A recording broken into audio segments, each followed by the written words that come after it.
Halo, hai, Assalamualaikum warahmatullahi wabarakatuh. Selamat datang di kelas SKI lagi. Untuk hari ini, kita akan belajar mengenai kegigihan daripada Daulah Abbasiyah dalam membangun peradaban Islam. Pastinya kalian masih ingat kan, Daulah Abbasiyah itu berdiri setelah runtuhnya Daulah Umayyah.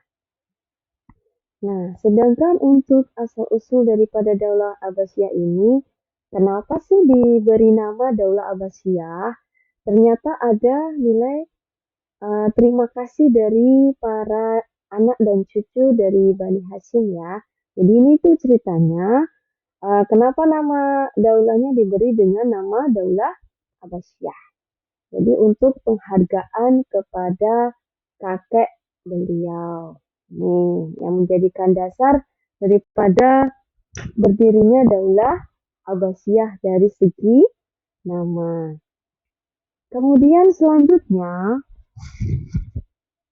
sejarah berdirinya Daulah Abbasiyah ini tidak luput dari proses yang panjang dan sangat berliku.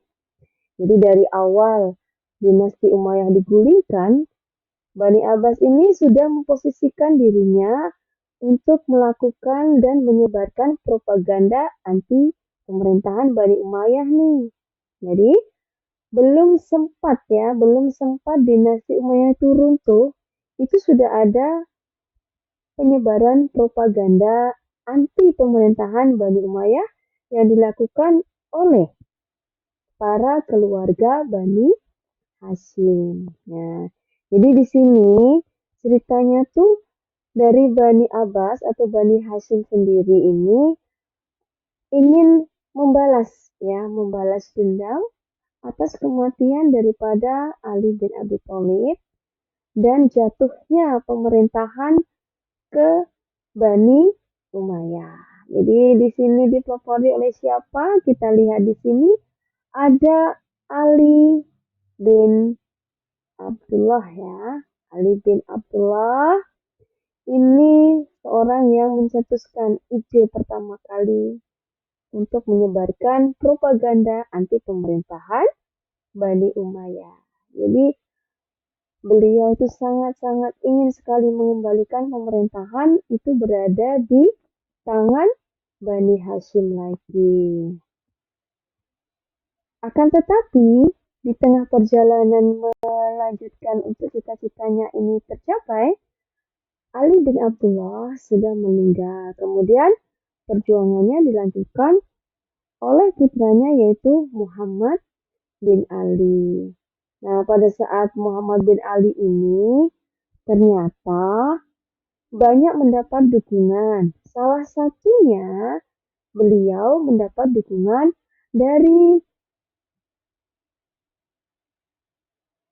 pemimpin yang berada di wilayah Khurasan, yaitu Abu Muslim Al-Khurasani.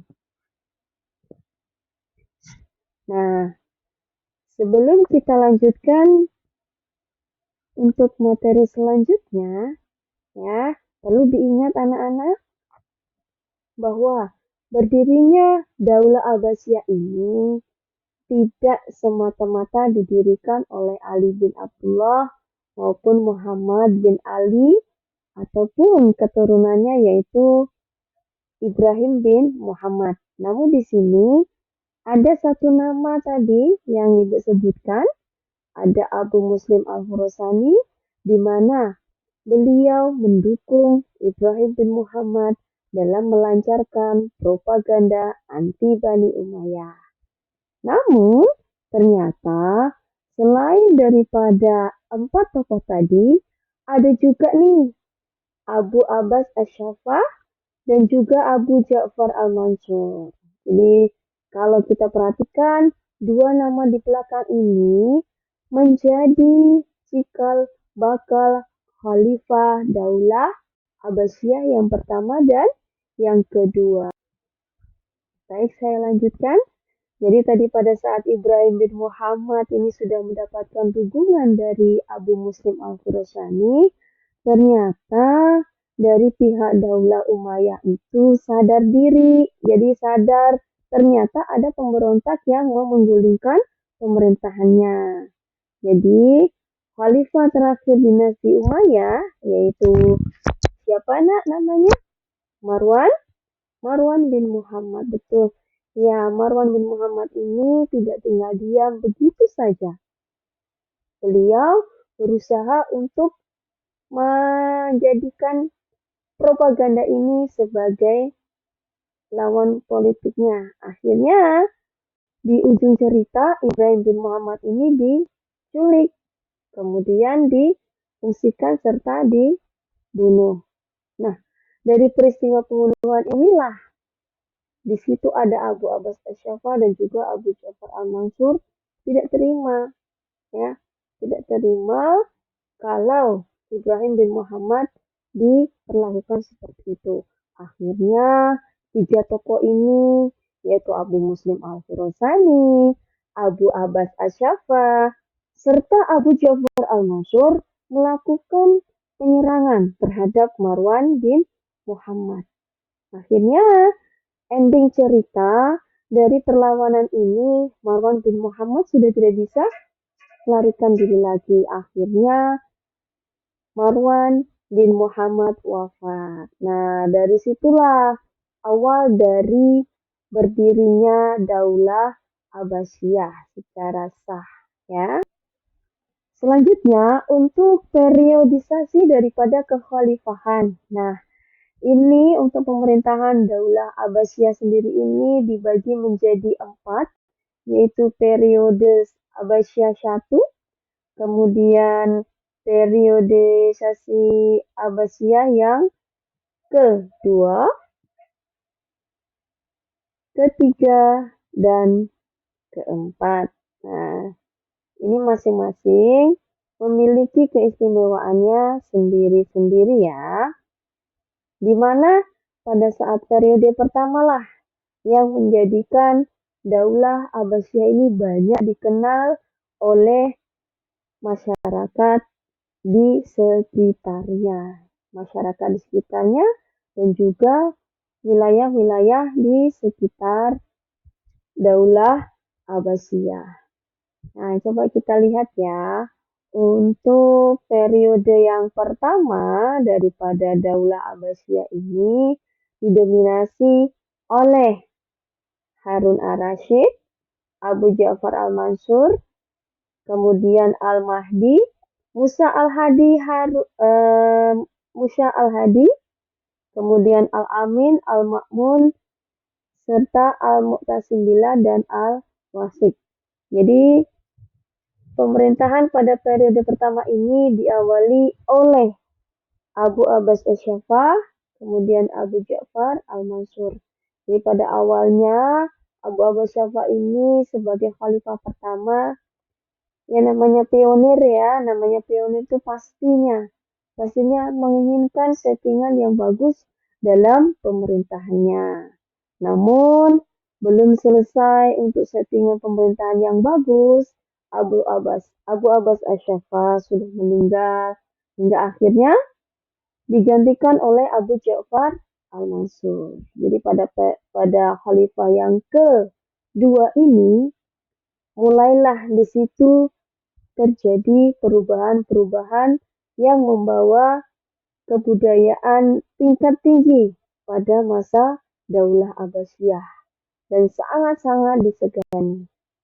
Ini terjadi pada periode pertama.